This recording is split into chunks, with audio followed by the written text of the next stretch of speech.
Assalamu alaikum. My name is Baroness Sayeeda Warsi. I was born and raised in Dewsbury in West Yorkshire, and I became Britain's first Muslim cabinet minister. This is my story, my journey, and why I think education is the basis for change.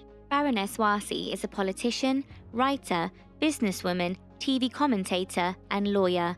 All of this from humble Yorkshire and Pakistani roots. So I have what is called a typical family migration history from Pakistan. My grandfather came over here in 1958, and then dad followed in the early 60s.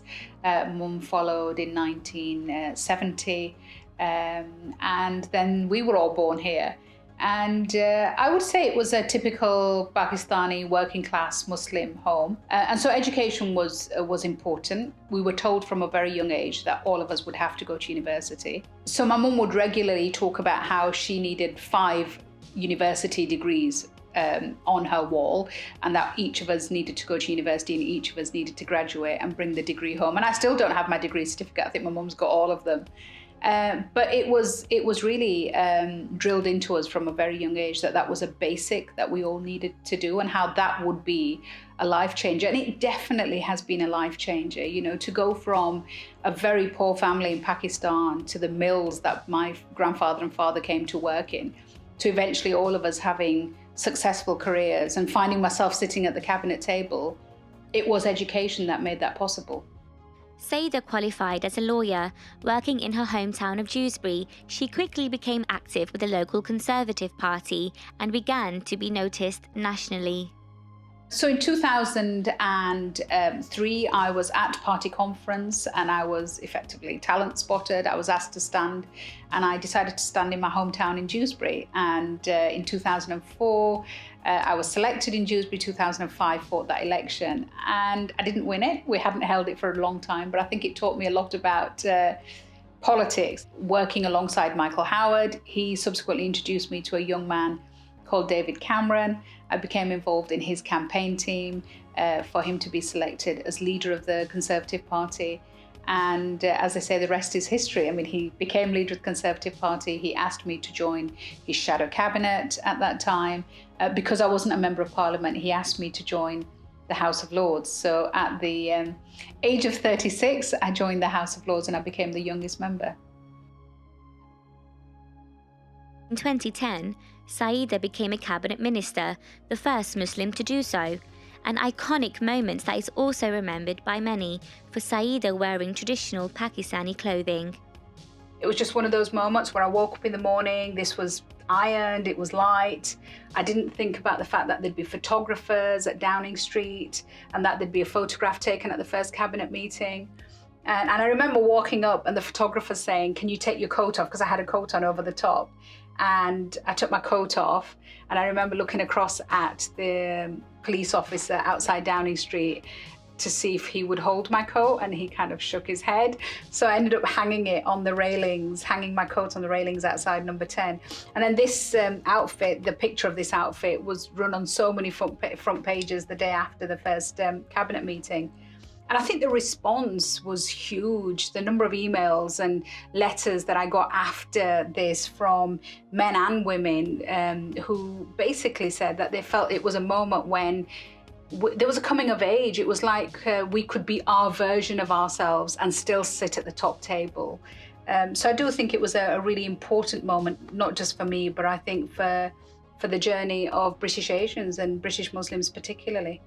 Sayeeda's frontline political career ended in 2014 when she resigned over a disagreement over government policy. I think for me, there were 2 big pillars to what framed my kind of identity. I think one was, of course, my work as a lawyer, and fundamentally the concept of human rights and making sure that we didn't just talk about human rights, but we walked the walk. And secondly, being true to yourself. And at that moment when I was in the Foreign Office and we were dealing with the war in Gaza, I just felt that we were neither applying our human rights principles, and nor was I being true to myself when I was effectively being asked to repeat government policy, which I didn't agree with.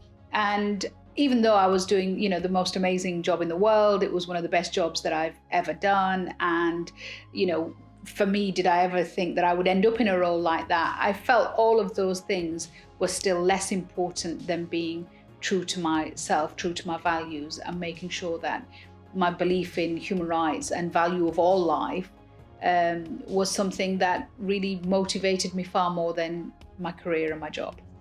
Still a baroness in the House of Lords, Sayeeda has never left the political stage of Britain, but has challenged herself to try new things from education, business, to writing a best-selling book. I think it's really important that people write their own histories, and particularly British Asians, British Muslims write their own histories. So the book is really not an autobiography, it's a biography of the British Muslim experience and the relationship between Britain and Islam, and it goes back hundreds of years. And I felt it was important really as a resource, so that many of the stories that I picked up over the years that I didn't even know about, I felt they needed to be in one place so that young British Muslims can pick this up and work out their own relationship with Britain, the good, the bad, and the ugly. And I think writing it was really hard because it required a different skill set. All my life, as a lawyer, as a person in business or in politics, I've been used to multitasking, doing many, many things at the same time. Whereas with writing, it was about clearing your mind, shutting down all the iPads and laptops, and just focusing on one thing. Sayeeda is also involved with a number of charities close to her heart in the UK and Pakistan. So long before politics, in 2002, I actually took time out of my legal career and I had what I call a bit of an early midlife crisis. I went to Pakistan and at the time my first marriage was falling apart, and I ended up doing some work around women's rights in Pakistan, and I realized that had I been in Pakistan, had my parents not left Pakistan, and I had been effectively one of 5 from a poor family with a marriage breaking down and a young female child, that life would have been completely unbearable and there would have been nowhere for me to turn to. And that was really the thinking behind setting up the Savera Foundation, which is a women's charity run by women for women. And now, nearly 20 years on, we've put 30,000 women through an empowerment program where they are financially independent, have gone on to college, university, have jobs, start their own businesses, earn their own living. And we have just recently completed the first purpose-built women's centre in rural Punjab. Being able to commit to her charity and political work is important to Sayeeda, but it's only possible, she feels, because of the hard work both she and her family have put in over the years. One of the things that I always value my parents for is the fact that whatever careers I went on to do, they gave me a really solid first career, which allowed me to establish myself and do the basics like buy a home and, set up a business and do those basic things. So I think that is important because it allows you, financial stability gives you the freedom to then be a truer version of yourself, a freer version of yourself. So I would say, pick a career that you are going to enjoy, but it's also going to give you some stability and some financial stability. Always be authentic in the careers that you do, because you've got to remain true to yourself. Always be brave, because I think so often people don't do things and don't put themselves forward for jobs because they think they can't do it. But hey, give it a chance. What can happen? They can only say no, but at least you gave it a chance. And be challenging. So when you do get the opportunity to do those amazing jobs, don't keep your head down and just try and play it safe, but actually use that moment, use that platform to make a difference.